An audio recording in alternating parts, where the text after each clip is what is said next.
As in all contracts of insurance on property, the contract of marine insurance is based on the fundamental principles of utmost good faith, insurable interest, indemnity, proximate cause, subrogation, and contribution.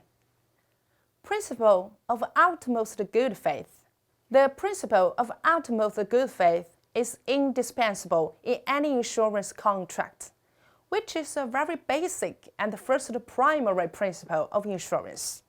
According to this principle, the insurance contract must be signed by both parties, that is, insurer and insured, in the absolute good faith or belief or trust.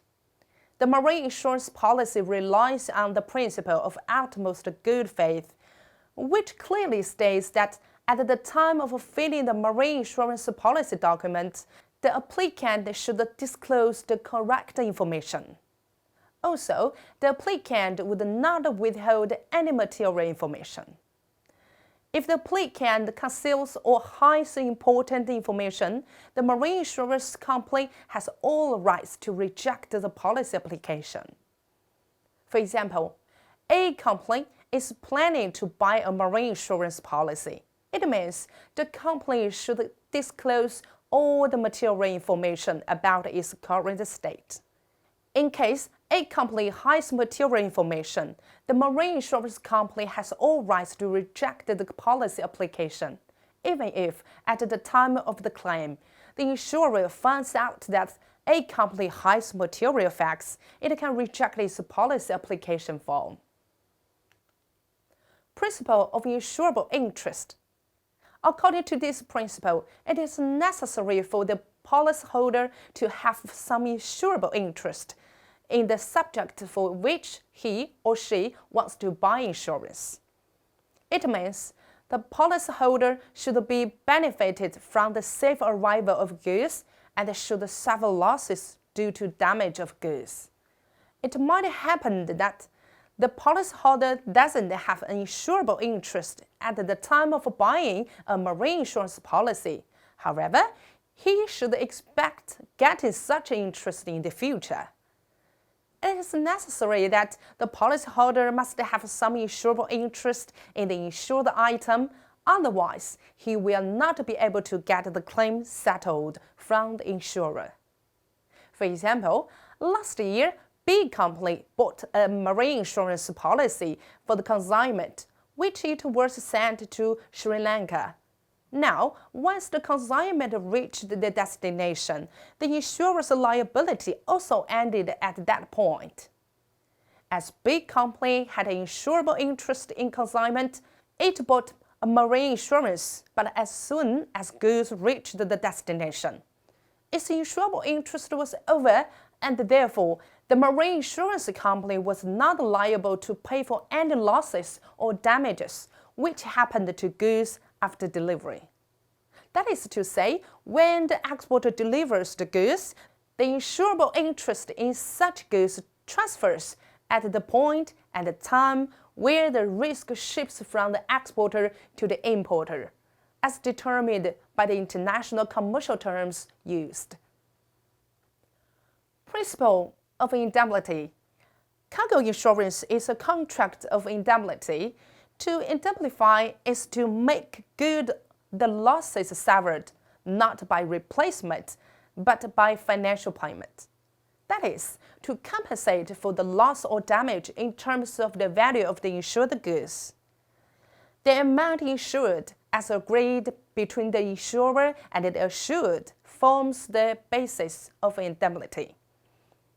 As per this principle, the marine insurance policyholder would be compensated only to the extent of the loss. It means the person should not purchase marine insurance to earn profits. In any case, the policyholder will not get more than the actual loss incurred. For example, as a C company has a vast base of clients, which spread around the world, the company has purchased the marine insurance to get coverage in case something goes wrong. The total cover available under the policy is $5,000. It means C company will not get more than the loss even if the sum insured is more than the loss. It means if the loss is of $2,000, C company will not get more than that actual loss. That is $2,000 even when the total cover is $5,000. Principle of approximate cost. Approximate cost means the nearest cost or direct cost. It's also called cosa proxima. At the time of loss, the marine insurance policyholder would consider the nearest or approximate cost, which would help in deciding the actual cost of loss when there would be a series of causes which have attributed to the loss.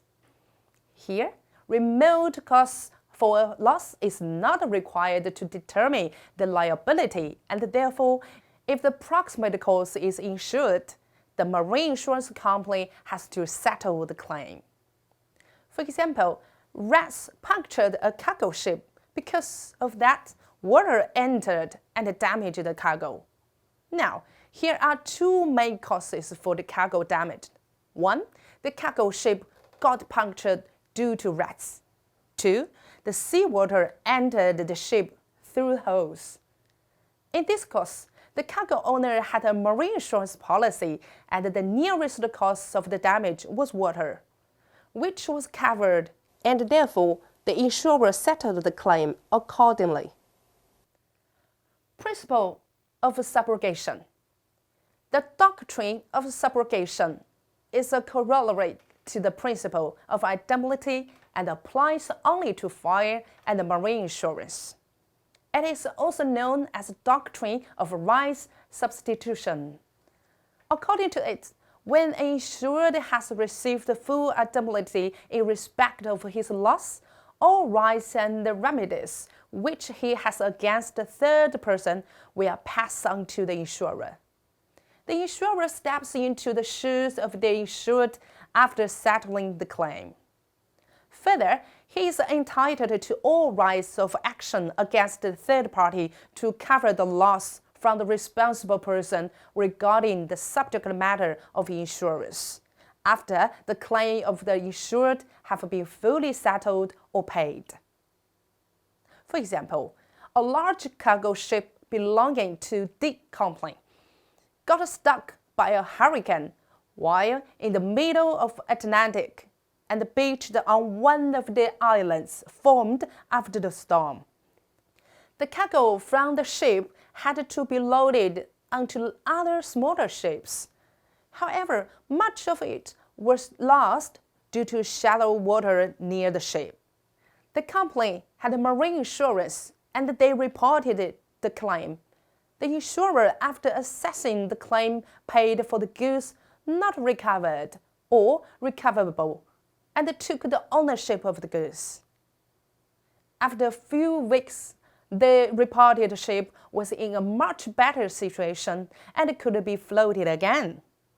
However, since all claims for the cargo and the ship had already been paid by the insurance company, the insurer now took the ownership of the ship and cargo. The salvage value of the material abroad helped the insurer in recovering about 40% of the claim paid. This is subrogation. However, it can be waived in certain circumstances. Principle of contribution is another outcome of the principle of indemnity. It applies to all contracts of indemnity.